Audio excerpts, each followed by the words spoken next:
ಸ್ನೇಹಿತರೆ ಈಗ ನೀವು ವಿಡಿಯೋಗಳನ್ನು ನೋಡ್ತಾ ಇರ್ತಕ್ಕಂಥದ್ದು ದರ್ಶನ್ ಅವರು ಇವತ್ತು ಸೆಷನ್ ಕೋರ್ಟ್ಗೆ ಬಂದಾಗ ನೀವು ವಿಡಿಯೋನ ನೋಡ್ತಾ ಇದ್ದೀರಿ. ಆದರೆ ಇದನ್ನು ನಾನು ಇವತ್ತು ನಿಮ್ಗೆ ಹೇಳೋಕೆ ಹೊರಟಿಲ್ಲ. ಇನ್ನೊಂದು ಭಾಳ ಇಂಪಾರ್ಟೆಂಟ್ ಇವತ್ತೇ ನಡೆದಿರ್ತಕ್ಕಂಥದ್ದು ಸೆಷನ್ ಕೋರ್ಟಲ್ಲಿ.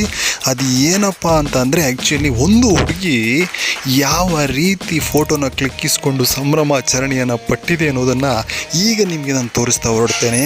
ಯಾಕೆ ಈ ವಿಷಯನ ದೊಡ್ಡದಾಗಿ ನಿಮಗೆ ಹೇಳ್ತಾ ಇದ್ದೀನಿ ಅಂತಂದರೆ, ತುಂಬ ಜನ ಹೇಳ್ತಾರೆ ಡಿ ಬಾಸ್ ಅವರ ಕ್ರೇಜು ಬಿದ್ದೋಯ್ತು ಗುರು, ಡಿ ಬಾಸ್ ಅವರ ಅಭಿಮಾನಿಗಳು ಇನ್ನು ಮುಗ್ದೋಗ್ತಾ ಇದ್ದಾರೆ ಗುರು ಅಂತ ಹೇಳ್ತಾರಲ್ಲ, ಅವರಿಗೆ ಈ ಫೋಟೋಸ್ ನಾನು ತೋರಿಸ್ಲೇಬೇಕು. ಅದಕ್ಕೋಸ್ಕರ ಆ್ಯಕ್ಚುಲಿ ಈಗ ನೋಡಿ ಆ ಹುಡುಗಿಯ ಸಂಭ್ರಮ ಯಾವ ರೀತಿ ಇದೆ. ಫಸ್ಟು ದರ್ಶನ್ ಸಾರನ್ನು ಕ್ಲಿಕ್ಕಿಸ್ತಾಳೆ, ಹಾಗೆ ಪಕ್ಕದಲ್ಲಿ ಧನ್ವೀರಣ್ಣ, ಇನ್ನೂ ತುಂಬ ಜನ ಇದ್ದಾರೆ.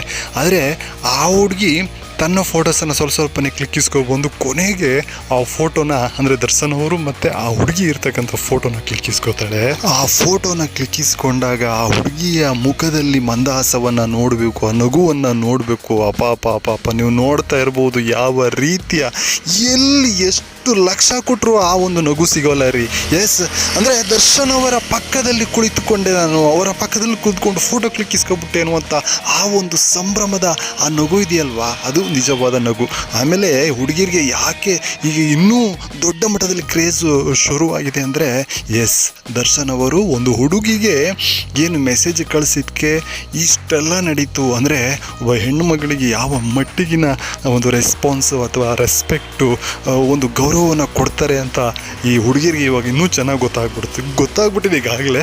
ಅದಕ್ಕೋಸ್ಕರ ಆ್ಯಕ್ಚುಲಿ ಇನ್ನೂ ಕೂಡ ದೊಡ್ಡ ಮಟ್ಟದಲ್ಲಿ ಹುಡುಗಿರ ಫ್ಯಾನ್ಸು ಇವಾಗ ದರ್ಶನ್ ಅವ್ರಿಗೆ, ದರ್ಶನ್ ಸರ್ಗೆ ಆಗ್ತಾ ಇದೆ. ಎಸ್ ನೋಡಿದ್ರಲ್ಲ, ನಿಮ್ಗೆ ಏನು ಅನ್ನಿಸ್ತಾ ಇದೆ ಈ ಫೋಟೋಸ್ಗಳೆಲ್ಲ ನೋಡಿ ಕಮೆಂಟ್ ಮಾಡಿ.